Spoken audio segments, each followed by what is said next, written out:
한번 상상해 보세요. 지금 당신이 조선시대 한양거리를 걷고 있습니다. 저기 위험 있는 모습으로 가마를 타고 지나가는 양반이 보이는데 만약에요, 그 양반 10명 중에 7명이 사실은 위조된 족보를 산 사람들이었다면 어떨 것 같으세요? 와, 정말 충격적인 그림이죠. 그렇죠. 근데 그게 그냥 상상이 아니라 조선 말기의 기록들이 보여주는 현실에 꽤 가까운 이야기입니다. 아, 정말요? 네. 특정 지역에서는 인구의 70% 이상이 양반이었다는 통계도 있으니까요. 이게 그냥 옛날에 가짜가 많았구나 하는 뭐랄까 흥미로운 옛날 이야기를 넘어서요. 오늘날 우리 사회의 그 엄청난 교육열, 성공에 대한 욕망, 심지어 SNS에 보이는 내 모습까지 이걸 되돌아보게 만드는 아주 중요한 거울이라고 생각합니다. 바로 그 지점입니다. 저도 그래서 오늘 이 자료들을 좀 깊게 파고들어 보고 싶었어요.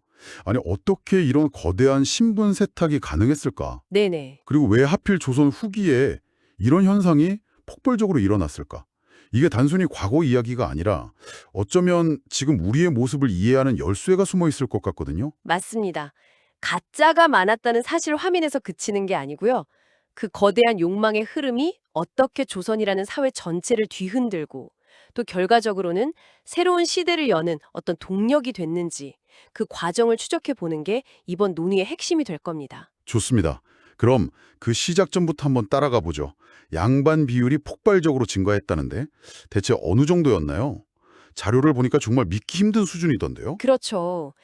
세종 시대에만 해도 전체 인구의 한 7% 정도였던 양반이 영조 때는 15%, 정조 때는 30%를 넘어서더니 조선 말기에는 최대 70%까지 올라가요. 이게 산술적으로는 불가능한 수치죠. 뭐 양반 가문이 갑자기 아이를 10배씩 더 낳지 않는 이상은요. 말이 안 되죠. 이건 명백히 생물학적인 증가가 아니라 사회적인 편입, 그러니까 가짜 양반이 엄청나게 늘었다고밖에 설명할 수가 없습니다. 이미 숙종실록을 보면요. 사헌부에서 요즘 족보 위조에서 양반 행세하는 사람들이 너무 많아서 진짜와 가짜를 구별하기가 어렵다. 이렇게 왕에게 호소하는 장면이 나와요. 나라의 공식 기록에 그런 한탄이 나올 정도면 민간에서는 정말 심각했겠네요. 상상 이상이었겠죠. 그럼 대체 왜 이런 일이 벌어진 걸까요? 가장 큰 원인은 역시 전쟁이었을까요? 임진왜란, 정유재란, 7년 동안 나라 전체가 잿더미라 되면서 족보나 호족 같은 신분 증명서들이 다 불타 없어졌을 테니까요. 물론 전쟁이 결정적인 계기가 됐죠. 신분을 증명할 물리적인 증거가 사라진 그 공백을 파고들기 쉬워졌으니까요. 하지만 저는 그 밑에 흐르는 더 근본적인 동력, 바로 돈의 힘에 주목해야 한다고 봅니다. 아, 돈의 힘이요? 네, 전쟁이 그 굳게 닫혔던 신분의 문을 살짝 열어줬다면 그 문으로 거세게 밀고 들어간 건 새롭게 부를 축적한 상인이나 수공업자들이었거든요. 조선 후기에 상공업이 발달하면서 돈은 많은데 사회적 지위는 낮은 그런 신흥 부유층이 대거 등장합니다. 그들에게 돈으로 살 수 있는 가장 매력적인 상품이 바로 양반이라는 신분이었던 거죠. 아, 그러고 보니 그 실학자 박지원 선생의 열하일기에 정말 신랄한 구절이 나오죠. 요즘은 돈만 있으면 양반이 될 수 있다. 족보 한 권이면 신분이 바뀌니 이보다 싼 장사가 어디 있겠는가. 바로 그겁니다. 당시 사회 분위기를 정확히 꿰뚫어 본 거죠. 수요가 폭발하니까 그럼 공급도 따라왔겠네요. 당연한 이치죠. 심지어 족보 위조 전문가라는 직업까지 생겨났습니다. 영조실록을 보면 이 사람들이 만든 위조 독보가 너무 정교해서 관청에서도 진위를 판별하기 어려울 정도였다고 해요. 와, 여기서 흥미로운 건 이게 지역별로 편차가 컸다는 점이에요. 예를 들어 상업이 발달했던 경상도나 전라도 일부 지역은 양반 비율이 거의 80, 90%에 육박했거든요. 그렇게나 높았어요? 네. 그런데 상대적으로 상공업 발달이 좀 더디고 중앙의 통제가 강했던 평안도나 함경도 같은 북쪽 지역은 그 비율이 훨씬 낮았어요. 아하. 신분 상승에 대한 욕구가 경제 발전 수준하고 얼마나 밀접하게 연결되어 있었는지 보여주는 아주 명확한 증거인 거죠. 자, 그럼 여기서부터가 정말 흥미로워집니다. 이 가짜 양반은 대체 어떻게 만들어졌을까? 이게 단순히 종이 한 장 위조하는 수준이 아니라 거의 하나의 산업이었다면서요. 그렇습니다. 이건 오늘날의 전문 컨설팅 산업에 비유해도 될 만큼 아주 체계적이고 정교한 프로세스를 갖추고 있었어요. 컨설팅이요? 네, 위조덤들이 무턱대고 새로운 족보를 만들어내지 않았어요. 그게 더 위험하다는 걸 알았던 거죠. 정조실록의 한 사건 기록을 보면 그 방식이 잘 드러나는데요. 완전히 새로운 가문을 창조하기보다는 이미 몰락했거나 전쟁 중에 후손이 끊긴 양반 가문의 먼 친척 행세를 하는 겁니다. 그리고는 화재로 우리 집안 계보만 딱 소실되었다고 둘러대는 식이죠. 훨씬 그럴싸하잖아요. 와, 정말 치밀하네요. 그럼 그 구체적인 프로세스는 어땠나요? 크게 4단계로 볼 수 있습니다. 첫 번째는 타겟 선정이에요. 네, 마치 기업의 M&A 전문가처럼 후손이 없거나 기록이 소실된 가문, 그러면서도 너무 유명해서 주목받을 위험은 적은 아주 적절한 매물을 물색하는 정보 수집 단계죠. 와, 두 번째는 계보 설계입니다. 이건 거의 역사학자 수준의 작업이에요. 수집한 정보를 바탕으로 기존 족보의 빈틈에 자신들의 가계를 아주 정교하게 끼워 넣습니다. 다른 공식 기록이랑 연대가 안 맞거나 인물 관계가 충돌하지 않도록 만드는 게 핵심 기술이었어요. 잠깐만요. 세 번째 단계는 물리적 제작인데 이게 정말 기가 막힙니다. 이건 거의 영화 소품팀 수준인데요. 맞아요. 당시 쓰던 종이랑 먹을 그대로 구해서 쓰고 심지어 오래된 문서처럼 보이게 하려고 일부러 조물 먹게 하거나 희미한 얼룩까지 만들었다니 그 정도로 진심이었다는 거잖아요. 바로 그겁니다. 그리고 마지막 4번째 단계가 이 모든 걸 완성하는 활용 점정이죠. 그게 뭔가요? 바로 사회적 증명, 즉 증인 확보입니다. 아, 증인. 혼자서는 절대 성공할 수 없었어요. 그래서 다른 가짜 양반들하고 일종의 품앗이를 하는 겁니다. 서로가 서로의 신분을 보증해 주는 거죠. 품앗이요? 어떻게 하죠? 예를 들어 잔치집 같은 데서 저 집은 내가 잘 알지. 우리 할아버지 때부터 옆 동네 살던 뼈대 있는 가문이야. 이렇게 한마디 쓱 거들어 주는 거예요. 다산 정약용 선생의 목민심서에도 이 상황이 생생하게 묘사되어 있죠. 온 동네 사람들이 한 목소리로 그가 양반이라고 증언하니 새로 부임한 수령이 어찌 그 속을 알겠는가. 네. 그렇게 조직적으로 움직이니까 관청에서도 속수무책이었던 겁니다. 이건 마치 오늘날의 경력 세탁 컨설팅 산업을 보는 것 같아요. 이력서에 넣을 완벽한 스토리를 설계해주고 추천인까지 확보해주는 것과 구조가 똑같습니다. 정말 그러네요. 이 과정에서 가문 브랜딩이라는 재미있는 현상도 나타나요. 이왕이면 다홍치마라고 그냥 아무 양반 가문이 아니라 퇴계 이황이나 율곡 이이 같은 당시 최고의 명문가 후손을 자처하는 사람들이 폭발적으로 늘어나는 거죠. 그래서 퇴계 후손이 길가의 돌멩이보다 많다는 우스갯소리까지 나왔다고 하죠. 맞아요. 근데 그게 단순한 농담이 아니었다는 게 순조실록에 나옵니다. 전국에서 퇴계의 후손이라 주장하는 자가 수천 명에 이르지만 대부분 가짜다. 나라에서 공식적으로 팩트체크를 해준 셈이죠. 하하, 그렇군요. 결국 개인의 일탈을 넘어서 정보 브로커, 계보 설계 전문가, 위조 기술자, 심지어 관청 내부 협력자까지 하나의 거대한 네트워크 산업이었네요. 네, 바로 그렇습니다. 그렇다면 이렇게 가짜가 진짜 행세를 하는 게 일상이 된 사회에서 사람들은 대체 누굴 믿어야 했을까요? 옆집 이웃이 진짜 양반인지 아닌지 대놓고 물어볼 수도 없었을 텐데요. 뭔가 특별한 구별법이라도 있었을까요? 일단 관청의 공식적인 검증 방법이 있긴 했습니다. 말씀하신 것처럼 종이 재질, 먹 성분, 글씨체, 도장 같은 걸 감식하는 물리적 검증이 있었고요. 네. 또 하나는 내용 교차 검증이에요. 족보에 적힌 조상의 관직 기록을 실제 관직 임명 기록인 승정원 일기 같은 다른 공식 문서랑 대조해 보는 거죠. 크로스 체크를 하는 거군요. 그렇죠. 근데 위조 기술이 워낙 정교해져서 한계가 많았어요. 정조실록에는 위조 기술이 날로 교묘해져 판별이 매우 어렵다. 이렇게 관청의 어려움을 토로하는 내용이 나옵니다. 그래서 일반 사람들은 문서보다는 사람 그 자체를 봤다고 하더라고요. 비공식적인 방법들인데 이게 훨씬 더 날카롭고 재밌어요. 그야말로 인간 극장이죠. 어떤 것들이 있었죠? 첫 번째는 몸에 밴 습관을 보는 겁니다.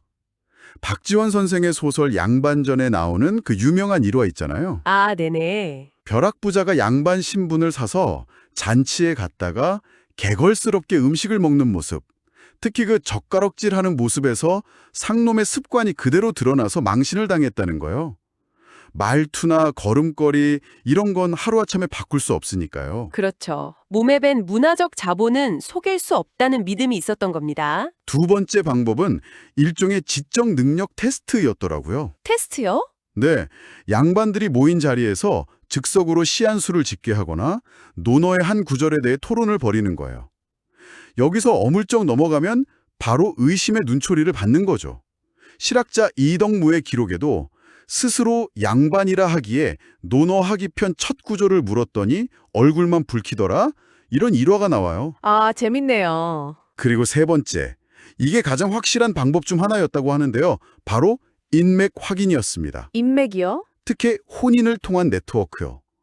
진짜 양반 가문들은 수백 년에 걸쳐서 다른 유력 가문들하고 거미줄처럼 혼인 관계로 얽혀 있었거든요.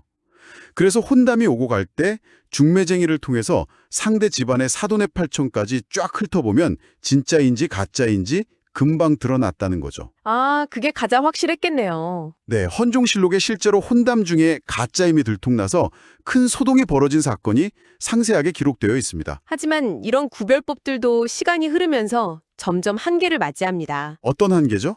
진짜 양반 중에도 가세가 기울어서 직접 농사를 짓는 잔반이 늘어나면서 경제력이나 행색만으로는 구별이 어려워졌고요. 더 중요한 건 2, 3세대가 지나면 상황이 역전된다는 거예요. 아, 돈으로 신분을 산 할아버지, 아버지 덕에 그 후손들은 태어날 때부터 양반으로 교육받고 자라거든요.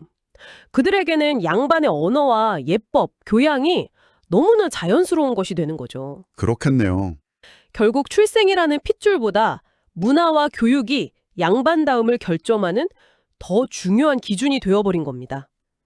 이것이야말로 조선의 신분제가 근본부터 흔들리고 있었음을 보여주는 가장 상징적인 변화라고 할 수 있습니다. 정말 그렇네요. 핏줄이 아니라 학습된 문화가 신분을 정의하게 된 거니까요. 자, 그럼 이 거대한 사회적 지각 변동은 결국 조선 사회를 어디로 이끌었을까요? 마지막으로 이 가짜 양반 현상이 불러온 나비 효과를 한번 짚어보죠.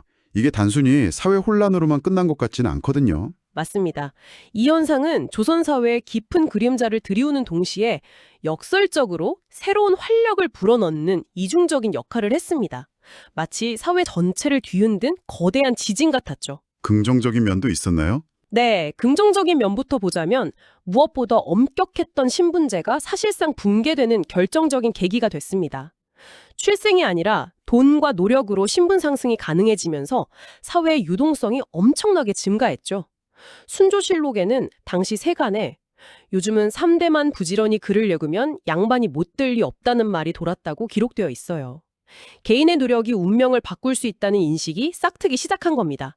양반 행세를 하려면 배워야 했으니까 교육열이 엄청나게 증가했다는 점도 빼놓을 수 없겠네요. 자식에게 천자문이라도 가르쳐야 양반 대접을 받을 수 있으니 너도 나도 교육에 투자했고 이게 조선 후기 전반의 문해율 향상으로 이어졌다는 분석은 정말 흥미로웠습니다. 맞습니다. 경제 구조에도 의도치 않은 영향을 미쳤어요. 새로 양반이 된 사람들은 자신의 신분을 과시하기 위해 의복, 주택, 각종 사치품에 아낌없이 투자했거든요. 과시적 수비. 그렇죠. 실학자 홍대용의 기록을 보면 평민들도 양반갓을 쓰고 비단옷을 입으려 하니 사치품 장사가 크게 번성한다고 되어 있습니다. 이런 과시적 소비가 내수 시장을 활성화시키는 뜻밖의 결과를 낳은 거죠. 하지만 어두운 면도 분명했겠죠. 사회 전반에 불신이 팽배했습니다. 누가 진짜고 누가 가짜인지 모르니 서로를 믿을 수가 없게 된 겁니다. 맞습니다. 철종실록의 한 관리가 족보도 가짜, 관직도 돈으로 사고 파니 무엇을 믿고 살아야 할지 모르겠다고 한탄하는 내용이 나와요. 사회의 근간이 되는 신뢰 시스템이 무너지는 것에 대한 깊은 불안감이 느껴지죠. 바로 그 지점에서 현대사회와의 강력한 연결고리가 생기는 것 같아요. 학벌이나 경력을 위주하는 사건들, 끊임없이 스펙을 쌓아야 한다는 압박감, 또 명품 소비나 SNS를 통해서 자신의 부와 지위를 과시하려는 모습들. 네네. 이 모든 것들이 조선 후기 가짜 양반들이 보여줬던 모습과 본질적으로 맞닿아 있는 것 같습니다. 사회가 요구하는 자격을 얻기 위해 때로는 편법까지 동원하는 모습이 시대를 초월해서 반복되는 거죠. 정확한 지적이십니다. 그래서 신분 상승에 대한 열망 자체를 비난할 수는 없는 것 같아요. 어찌 보면 그건 더 나은 삶을 향한 인간의 아주 자연스러운 본성이니까요. 그렇죠. 조선시대의 그 치열한 노력이 결과적으로는 사회 유동성을 높이고 교육을 발전시키는 동력이 되었듯이 말이죠. 그렇습니다.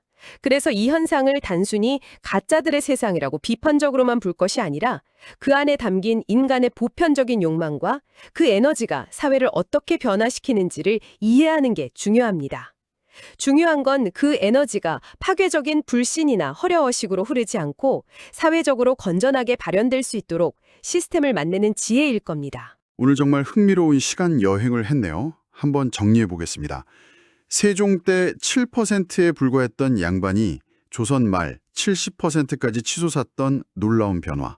그 배경에는 전쟁이라는 혼란과 상공업 발달이라는 새로운 기회가 있었고요. 네, 맞습니다. 그리고 이를 가능하게 한 정말 영화처럼 정교했던 족보 위조 산업과 그럼에도 문서가 아닌 사람의 됨됨이를 통해 진짜와 가짜를 구별하려 했던 우리 조상들의 지혜를 엿볼 수 있었습니다. 그리고 이 모든 현상이 결국에는 그 굳건했던 신분제 사회를 안에서부터 허물고 사회 유동성을 높이며 새로운 시대를 여는 복합적인 복력이 되었다는 점을 확인했죠.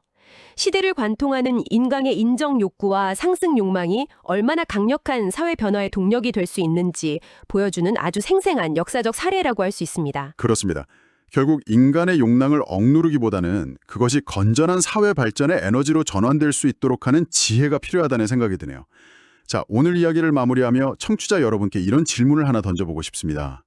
조선시대의 가짜 양반들이 의도치 않게 신분사회의 해체를 앞당기는 동력이 되었던 것처럼 오늘날 우리의 그 치열한 성공에 대한 열망은 미래 사회를 어떤 모습으로 만들게 될까요?